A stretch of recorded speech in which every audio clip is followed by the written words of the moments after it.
Israeli Prime Minister Benjamin Netanyahu has pledged multiple strikes against Yemen's Houthi rebels after a missile fired by the Iran-backed group landed near its airport, the country's main international airport. Claiming responsibility for the attack, Houthis said they acted in solidarity with Palestinians in Gaza. Israel's security cabinet has reportedly approved a plan to capture all of the Gaza Strip and remain there for an unspecified amount of time. The plan was approved today and is part of Israel's efforts to increase pressure on Hamas to free hostages, negotiate a ceasefire on Israel's terms, and it comes a week before US President Donald Trump's big Middle East visit. What is happening to the big plan of ending this war? Are we farthest away from the ceasefire? With Houthis coming in, what is the future for the Middle East is our big story right now. And as always, the big questions on your screens, viewers. Let's take them out. Israel's fresh warning, escalate. Will it escalate tensions? The truce talks are off the table amidst renewed offensive. We ask that question. Iran threatens US bases. Are nuclear talks now stalled? And tensions are escalating ahead of that big visit by Donald Trump. Joining me to talk more on this is Dr. Kinraj. In fact, Dr. Vailavad and Dr. Brahmachelani. In fact, Dr. Kinraj, let me start with you. The latest escalation that one is seeing, the tensions one is seeing, gives a sense that we are probably looking at a scenario where instead of ending the war, we're probably looking at another escalation in a very deeply troubling scenario. Yes, indeed, it is a troubling scenario. But as far as Benjamin Netanyahu is concerned, he's fighting this war for three reasons: his domestic political survival, his refusal to negotiate anything diplomatic and political about the post-Hamas scenario for the Palestinian issue, and third, just to make a very belligerent, aggressive regional hegemony for the state of Israel. Now, in all of these three aims, the security of the Israeli state is deeply compromised. As we saw, Houthis could reach to the single available international airport in Israel.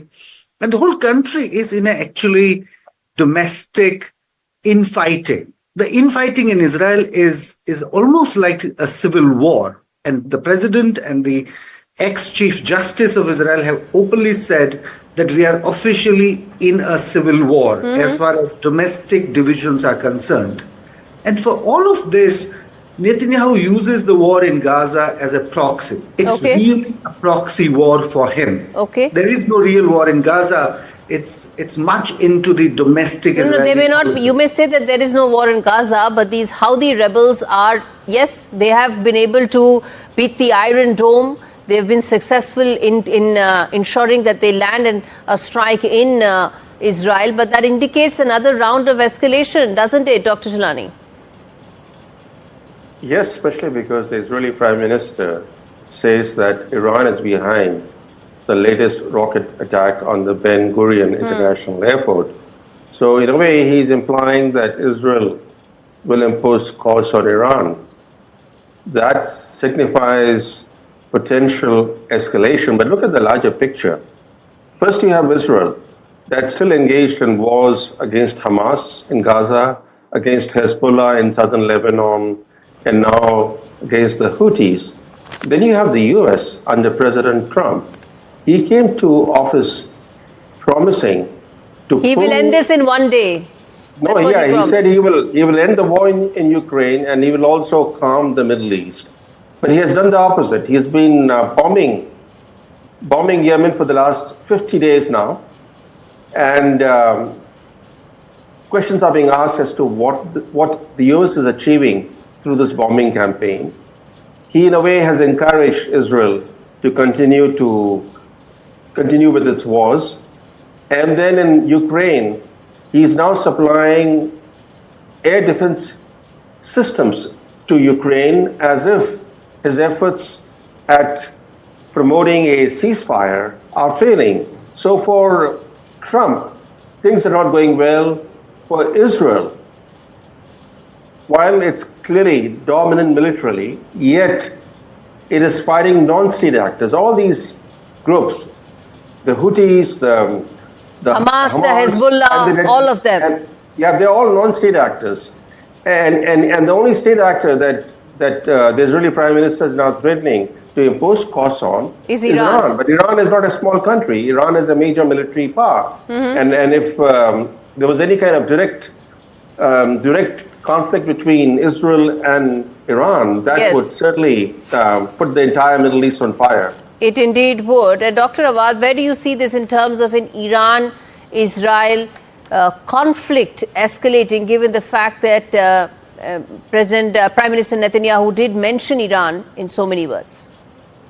Well, I think to give the benefit of doubt to President Trump that he does not want to have a war, when the Prime Minister Netanyahu went last visit to the U.S., to the White House, he came out disappointed because he failed to make the American administration take on his terms and agree on a regional war or expanding it into Iran.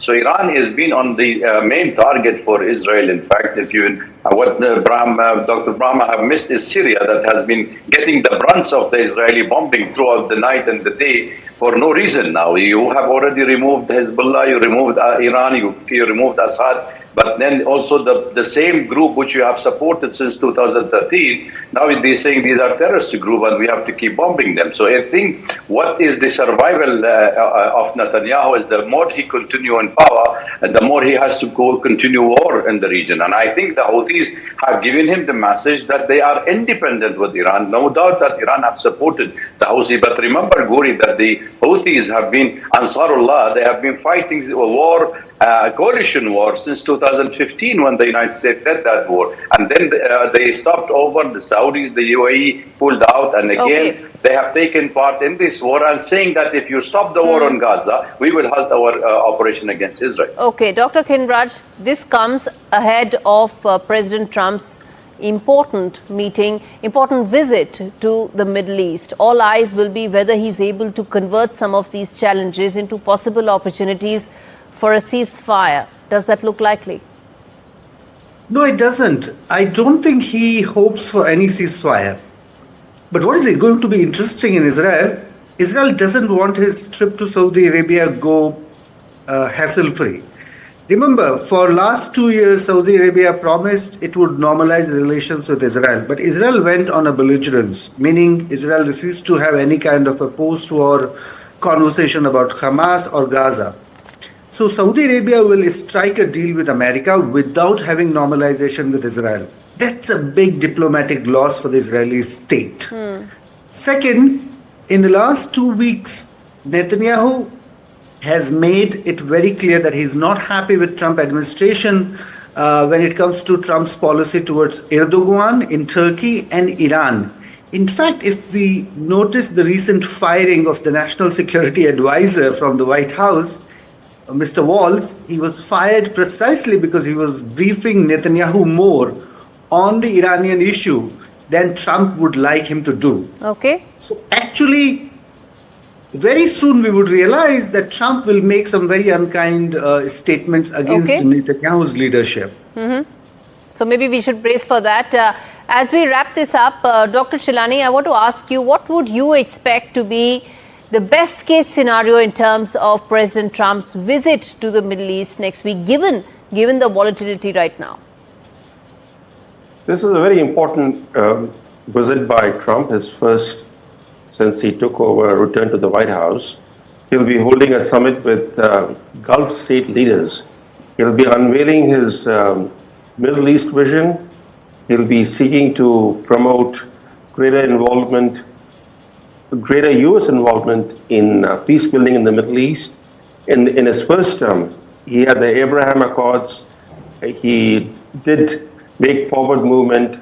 In his second term, he wants to end the volatility in the Middle East, make it more stable. Now, of course, that's a huge task given the fact that the Middle East is a very complex place. But still, I think this visit of President Trump is important because of the key leaders that he will be meeting on this trip and the plans that he has. Of course, some of the plans that he earlier unveiled, he no longer is actually embracing. For example, he earlier proposed the U.S. taking over Gaza. He has no longer spoken about U.S. takeover of Gaza, But instead, what he did, the vision that he outlined earlier, Yes. has encouraged Israel to now seek to occupy the entire Gaza. So even though Trump has abandoned his Gaza takeover plan, Yes. Israel has taken off where Trump has left.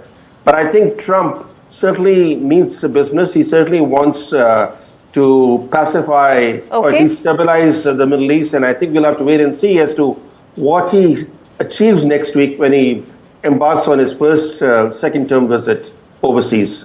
As we wrap this up, well, all eyes on the visit. What one can say is that expectations have really tempered in terms of what can be really achieved out of President Trump's first visit to the Middle East. Thank you so much, gentlemen.